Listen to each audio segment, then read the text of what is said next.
it does make the job a lot easier. Last time we made it rare, so this time I thought I'd please her.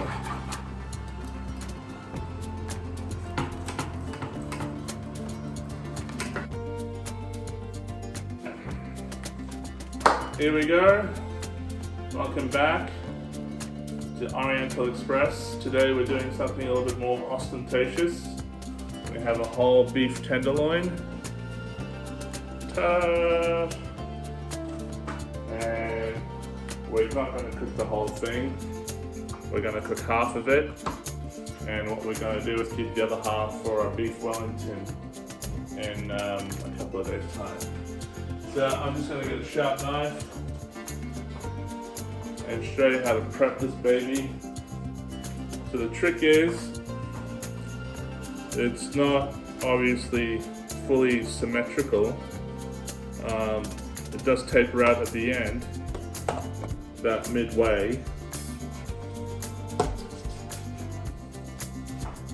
Just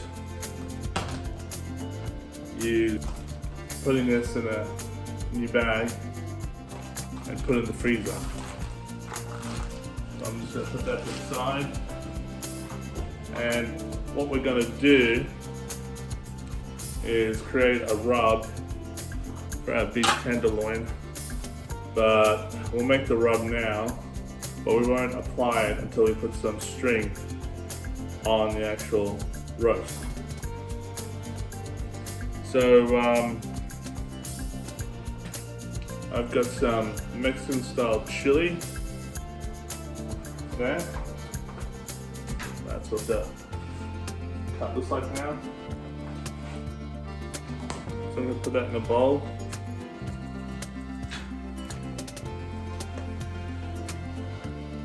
I've got some sea salt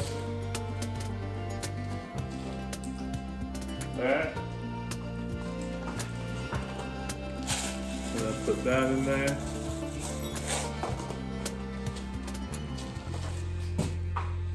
I've got some chili flakes. You probably should be using peppercorns, but we're just doing this off the cuff. And I'm just going to add some more Himalayan salt. I do have pepper, but my wife is adverse to pepper, so we shan't be putting that in there. So before we put that rub on the meat, we're going to get some cooking twine. And you saw the length of that piece of meat, so what we probably want to do is get 3 times that length to actually,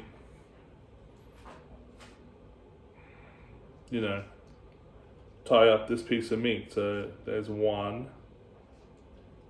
If I keep going, got 2. I'll keep on extending it. 3. And just so I don't make a fool of myself, I'm gonna go to 3, 4. Got some scissors here. Just gonna cut up that end of that string.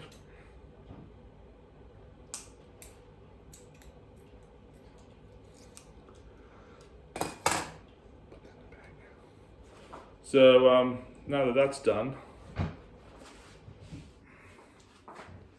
I'm going to show you a little trick with this piece of meat that you still need to do because it's still tapering. That end, the section where it starts tapering off, we're going to put a little cut in there and fold it back on top of the meat before we put the rope on. So we're going to make an incision like that and fold it back on itself. I made a cut, fold it back on itself, and there we go. So it's more symmetrical. I'm going to use the rope now, tie this baby off. preferably from that end that you actually cut it from.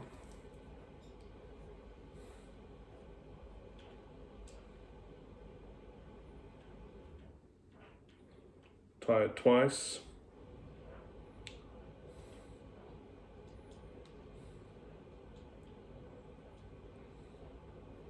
And then do a double knot after you've tied it twice.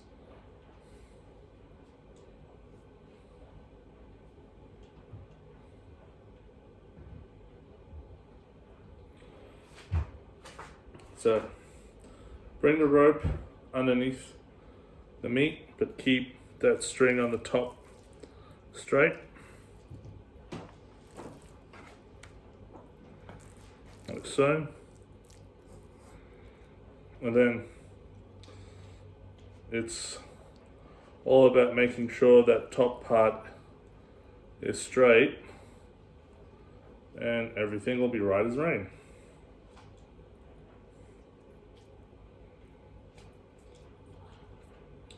Don't do that again. Bring the rope, keep that top section straight on top of the piece of meat. Bring the remainder underneath the piece of meat.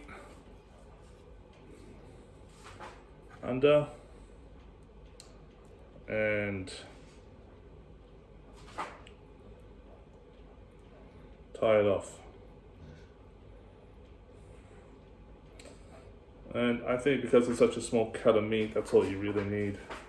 I might do another one purely for demonstration, right to the edge. So hold it straight at the top, keep it level, get the residual, and bring it under and over, like so.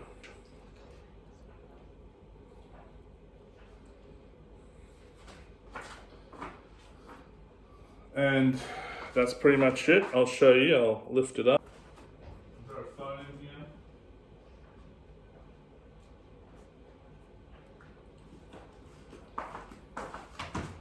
Alexa, 450 Fahrenheit and Celsius.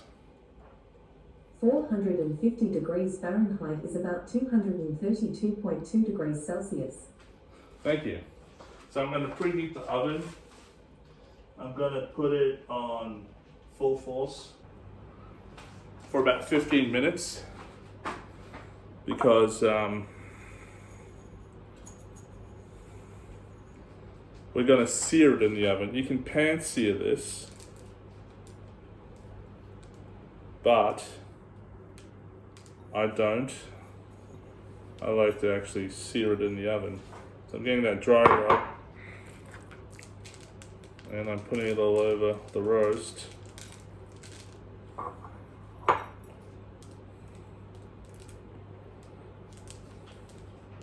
So you guys are saying, oh, this is a really expensive cut of meat.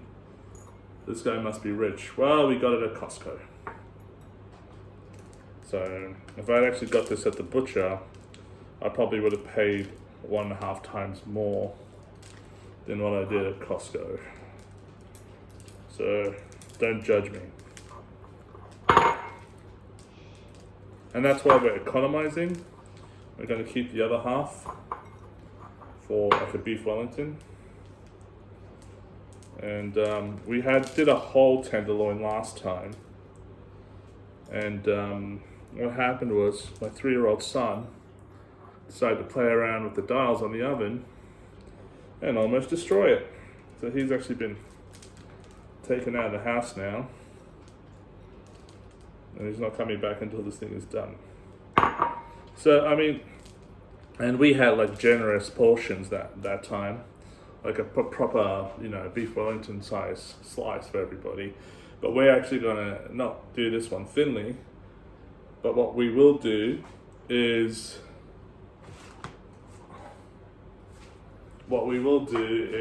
basically have medium sized slices with this particular cut. And you can do other things with this cut, like, filet mignon steaks. And I've even heard of Chateaubriand, which I think is basically a tenderloin that's got stuff with filling inside it. I don't know that one yet, but I will learn. and go from there. All right. So what you could do, and I had done in the past, not with a tenderloin, but with some Wagyu roasts, is actually coat it in a Dijon mustard. And what that does is it actually brings out a lot of the natural sugar that's in the meat and makes it even sweeter. But because that's not the traditional recipe, if we ever do this again, I'll put some Dijon on there and see how we go. So I'm just going to put it in the oven for about 15 minutes at 450 centigrade, which is 232 Celsius. And then after that, the rest of the time, I'm gonna put it in for another 45 minutes at, Alexa, what is 325 Fahrenheit and Celsius? 325 degrees Fahrenheit is about 162.78 degrees Celsius. So I will put it in 162 degrees Celsius for another 45 minutes, and then we'll take it out and we'll let it rest for about 10 minutes and be ready to serve. So some root vegetables, carrots, potato, and onion. We could have put it into the same tray as the meat, which would have been good as it was.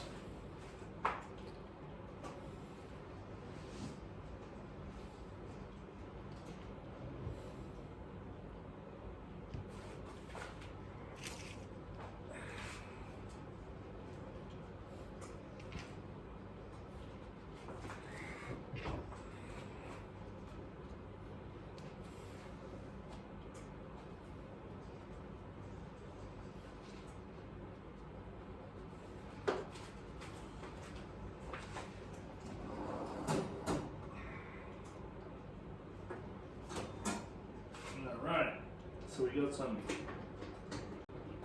arms,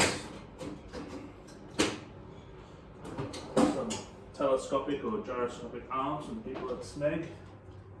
We go that separately with our oven, and I'm just going to show you guys the roast and how it looks.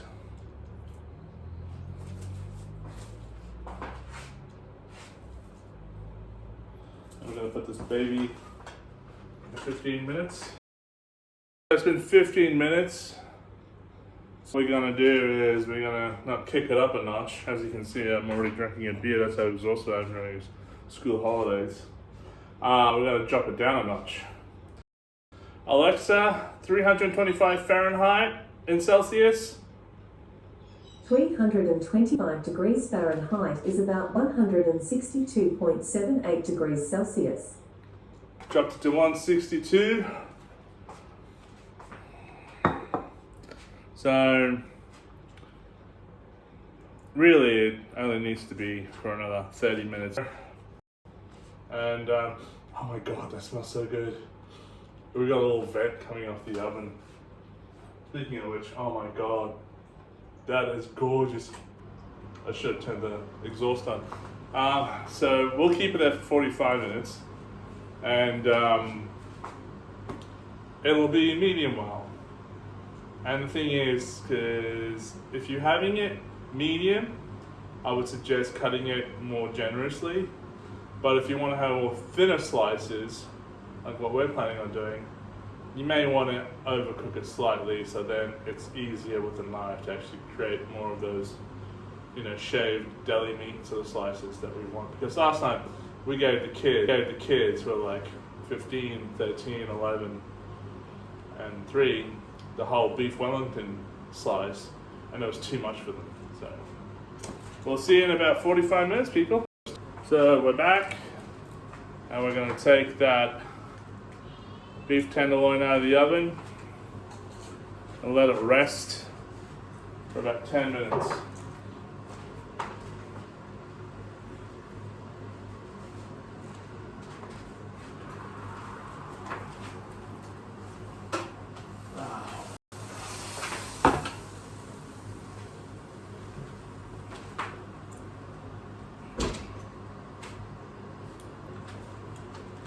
So I'll show you what it looks like.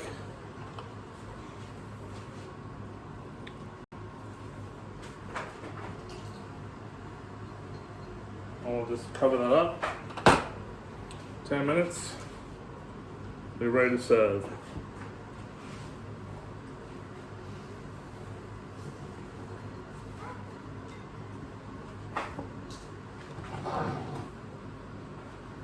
Okay, so everything's ready. I'm just going to take the vegetables out of the oven. Thank you.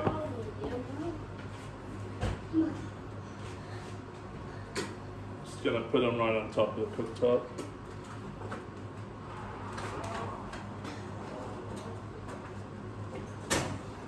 Don't touch, hot. There we are. Put them there.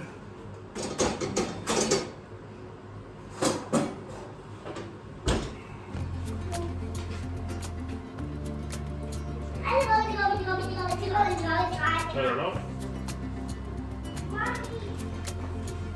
We've got a clean knife and a roasting fork, so we're going to take this tenderloin out, which has shrunk considerably.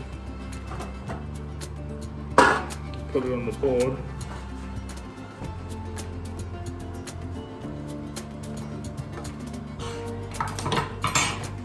Use the scissors to cut the string.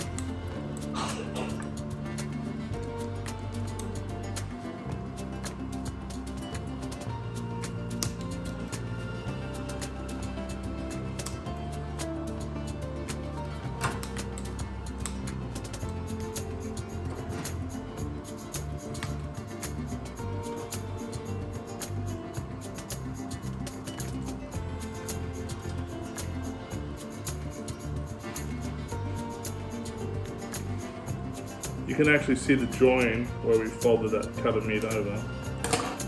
So I probably didn't even need this roasting fork because it's so small. But I shall just make a 1 centimeter slice. And that is medium to well done, which is what my wife wants. Not what I want. But when you're cutting it thinly like that, it does make the job a lot easier. Last time we made it rare, so this time I thought I'd please her.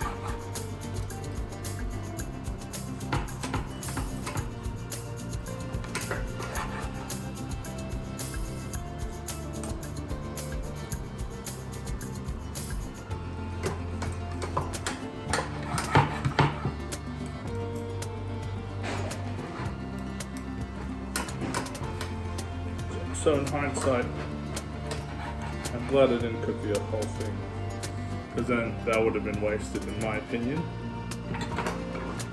Beef tenderloin, medium to well done. Hope you enjoyed the video. Okay, thumbs up.